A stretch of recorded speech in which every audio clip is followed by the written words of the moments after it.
বাংলাদেশের মতো এখানেও তারা ব্রাজিলিয়ানরা মুরগি পালন করে। আমার দেশে যেরকম রাতা মরগ থাকে, রাতা মরগ, মুরগি বাচ্চা, অনেকগুলা দেশি মোরগ দেখতে পাচ্ছি এখানে। ঘুরছে ফিরছে তারা, খুব সুন্দর লাগলো। মনে হলো যে আমি বাংলাদেশের কোনো একটা গ্রামে আছি এই মুহূর্তে।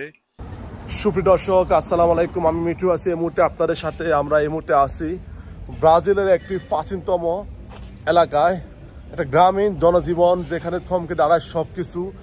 আজকে সকালে মর্নিং ওয়াক করার জন্য বের হয়েছি, আর ঘুরে ফিরে দেখছি আসলে এই ব্রাজিলের সেই গ্রামীণ ঐতিহ্যগুলা, তাদের সেই পুরনো স্তম্ভগুলা, তাদের সেই পুরনো বিল্ডিং অবকাঠামোগুলা ঘুরে ফিরে দেখছি। কিছুটা থমকে যায়, মনে হয় যে আমি আমার প্রিয় মাতৃভূমি, জন্মভূমি বাংলাদেশে আছি। সবুজে গাছগাছালি ভরা, খুবই সুন্দর এবং মনোমুগ্ধকর লোকেশন। যত দেখি ততই আমি মুগ্ধ হই। আমি মিঠু আছি বরাবর মতো আপনাদের পাশে সবসময়। আমাদের এই গ্লোবাল নিউজ থেকে আমি তুলে ধরবো পৃথিবীর এই প্রান্ত থেকে অপ্রান্ত যেখানে যেটা লুকিয়ে আছে, ভ্রমণ করব, দেখাবো আপনাদের।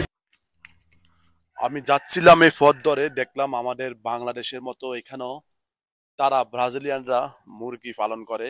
আমার দেশে যেরকম রাতা মরগ থাকে, রাতা মরগ, মুরগি বাচ্চা, অনেকগুলা দেশি মোরগ দেখতে পাচ্ছি এখানে। ঘুরছে ফিরছে তারা, খুব সুন্দর লাগলো। মনে হলো যে আমি বাংলাদেশের কোনো একটা গ্রামে আছি এই মুহূর্তে।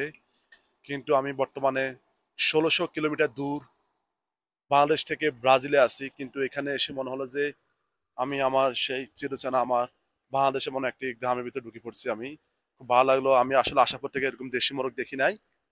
এই মুরগিগুলা চলাফেরা করতেছে আমার দেশের মতো। এই যে মুরগিগুলো এখানে বালুর মধ্যে বসে আছে, খুবই ভালো লাগতেছে এখানে এসে।